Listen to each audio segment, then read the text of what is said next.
Two mothers, same picture book. Same child, same age. The first mother points at the duck. Look, duck. The second mother points at the duck. Then she points at the pond. Then she describes the duck swimming toward the reed away from the frog. Same book, completely different conversation. Researchers measured the brains of those children 10 years later. The difference was not small. Sodhar found out exactly what happened and why it changes everything about how you should read to your child tonight.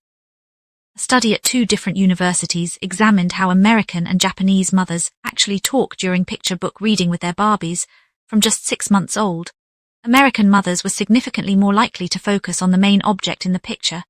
Japanese mothers were significantly more likely to talk about the relationships between the main object and everything around it. Not just duck, but duck swimming near the reeds, looking at the frog, moving away from the rain. Context, relationship, background, the full picture, not just the focal point. This is not a small stylistic difference. A large body of research has demonstrated cross-cultural differences in visual attention between North American and East Asian societies.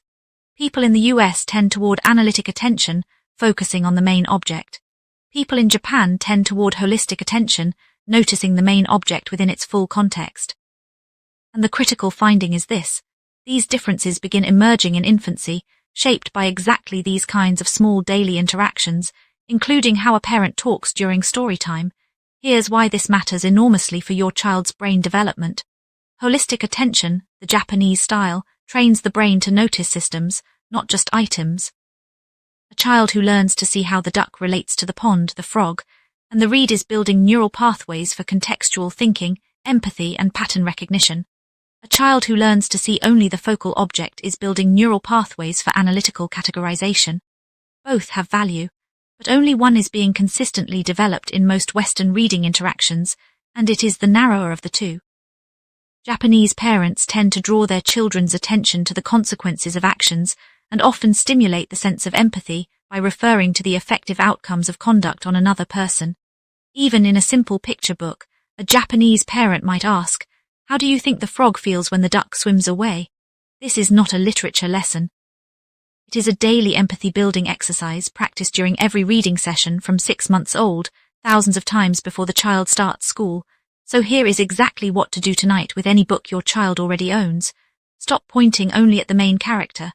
After you name the main thing on the page, do one extra step. Point to something in the background. Describe how the two things relate to each other. Then ask one simple question. What do you think is going to happen next? Or how do you think that character feels? That's the entire technique. Name the focal point, then expand to the context. One extra sentence per page. Practiced consistently, this is the reading style that builds the holistic attention Japanese children develop from infancy. The study found that during shared reading, infants' sustained attention was similar across cultures, meaning the difference is not in how long a baby can pay attention, but in what they are being trained to pay attention to. This is a crucial point. The child's capacity is the same in Japan and the West. What differs is the direction of attention that the parent consistently models. The adult is the one who shapes what the child's brain learns to find interesting and important. That is an enormous amount of parental power, sitting quietly inside every reading session. Modern Japanese families face unprecedented challenges in managing their children's attention spans, age-appropriate expectations, balanced technology use, and adequate sleep are all factors. Even Japan is not immune to the screen time attention crisis of 2026. But the foundational reading practice of holistic attention training gives Japanese children a stronger baseline to work from: more practice noticing context, more experience sitting with a full scene rather than rapidly switching focal points. Try this across 3 different types of pages as you practice. For a busy scene with many characters, instead of naming each one separately, describe what is happening between 2 of them. For a page with weather or nature in the background, acknowledge the background before the main character. It's raining today, look how the frog is hiding under the leaf. I wonder if he's cold. For an emotional moment, name the emotion and link it to the cause in the same sentence. The duck looks happy because she found her family again. Cause, emotion, connection, 3 extra words per page. Research suggests these cross-cultural differences in how mothers direct infant attention may act as scaffolds for children to internalize their parents' cognitive styles. In plain terms, the way a parent thinks and the way a parent directs a child's attention becomes the way the child eventually thinks by default. Reading is not just language practice.